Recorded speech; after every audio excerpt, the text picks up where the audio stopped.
Shalom Bracha. En fait, on va adapter notre cours de construction du couple, construction du nous, à la fête de Rosh Hashanah. En fait, si on a bien compris c'est quoi un couple, c'est une nouvelle entité.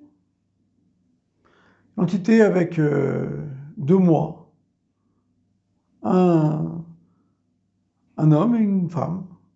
Mais en vérité, les deux, ils font une nouvelle entité. L'entité s'appelle le couple. On arrive à Rosh Hashanah. Tout le monde se pose des questions, qu'est-ce que je vais faire, qu'est-ce qu'on va faire, comment on va arranger, qu'est-ce qu'il faut faire mieux, comment on va aller la nouvelle année, etc. Alors, le Rabbi Rachab, à la fin de Kuntres Marianne, explique quelque chose de merveilleux. Le vrai jugement, en fait, n'est pas sur ce qui s'est passé l'année dernière, parce que ce qui est passé. Selon le Tanya, l'année écoulée est rangée dans une enveloppe et il n'y a plus de vitalité depuis Ma'ariv jusqu'à Tkirat Shofar du lendemain.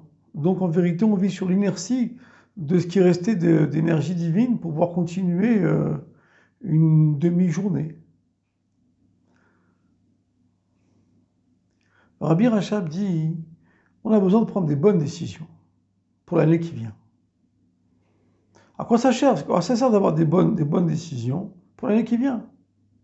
Il dit, c'est comme tu vas voir un banquier avec un prévisionnel qui a été fait par un comptable, les choses bien faites, bien écrites, bien décidées, bien arrangées, et tu viens devant le bon Dieu avec des bonnes décisions pour l'année qui vient. Eh bien c'est ça, Rosh Hashanah. Venir en faisant qu'on a fait un bon Cheshbon pendant le mois de Elul.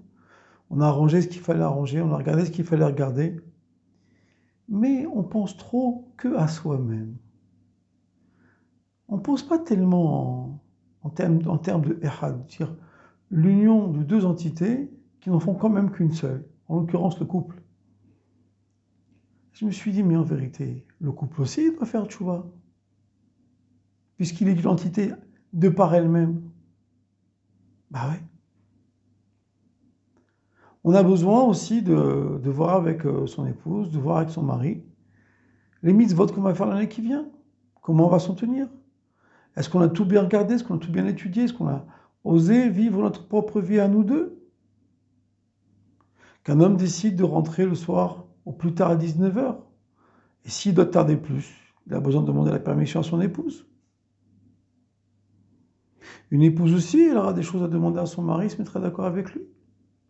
En vérité, c'est une entité entière. Ya, Yud, Ke, le Yud et le He. Et Vav et He, le nom de Dieu, il est au milieu du couple. Donc il est bien évident qu'on a besoin les deux de prendre de nouvelles bonnes décisions pour l'année qui vient, à deux. Alors, le Rabbi Rachab répond à la fin de Echalzou, il dit, l'étude de la Torah et les mitzvot. Est-ce qu'on a bien fait Tarat HaMishpacha? Est-ce qu'un homme il a attendu sa femme qui revienne du mikvé?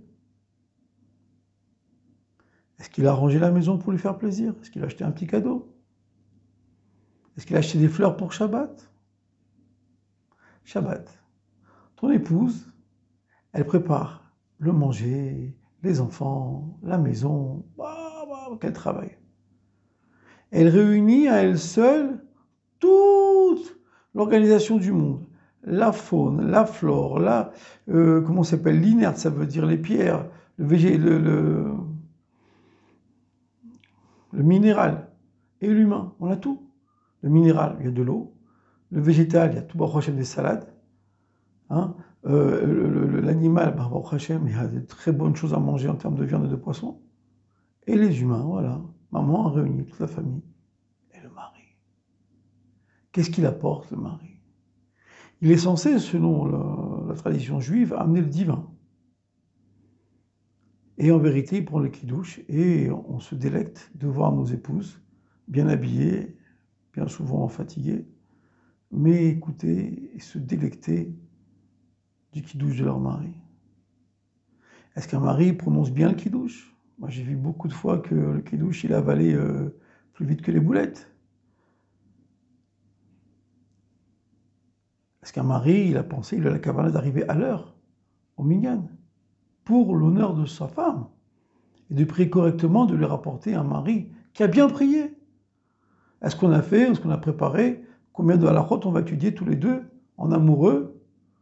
Et bien entendu, les femmes, tu ne les fais pas asseoir derrière un texte, ça c'est pas possible. Ils n'ont pas envie, bien souvent. Mais écoutez, soi-disant d'une oreille distraite, mais d'écouter ce que leur bardier leur raconte. Il y a des choses agréables, des halachot, des midrashim. C'est ça la tchouva du couple. Est-ce qu'un mari va avoir pensé à sa femme?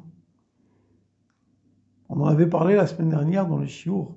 La semaine dernière, les hommes sont soumis à des pressions horribles. Les hommes ne sont pas de la terre, les hommes sont du ciel. Ce qui fait que quand on leur montre des images ou des formes, des choses comme ça, qu'on le veuille, qu'elle ne le veuille pas, ça te plaît pas, madame. Mais c'est la vérité. Les garçons, ils souffrent de ça. Alors ils ont besoin d'échanger, de transformer cela en union avec sa femme. Mais est-ce que ça lui permet à lui de faire la chose à la va-vite? Ça aussi, c'est une teshuva. C'est une grande teshuva. Très belle teshuva. Qu'une femme, elle va avoir conscience qu'elle va tout simplement sauver son mari. Elle le sauve. Kipshuto kemashmao. Elle le sauve. Mais est-ce que pour autant, on doit, entre guillemets, faire du mauvais travail? Pas du tout. Comme je l'avais dit la semaine dernière, au lieu de manger un hamburger sur un banc, jeté dans la rue, non.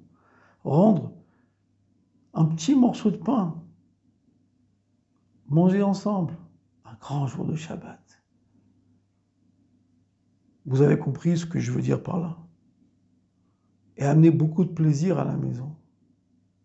Vous avez aussi très bien compris de quoi je veux parler. C'est de ça que je parle. C'est ça la tchouva du couple.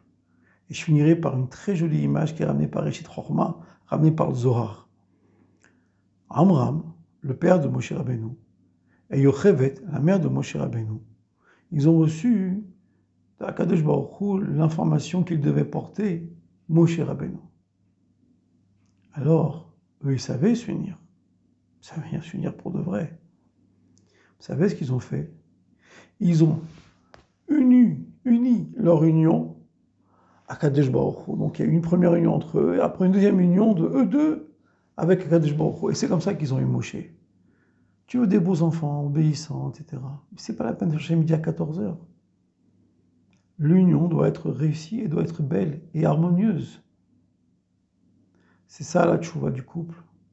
Et les bonnes décisions à prendre pour Rosh Hashanah au niveau du couple. Je vous souhaite une très très très bonne année. Ktiva, Hatima Tova, Leshana Tova, Mutuka.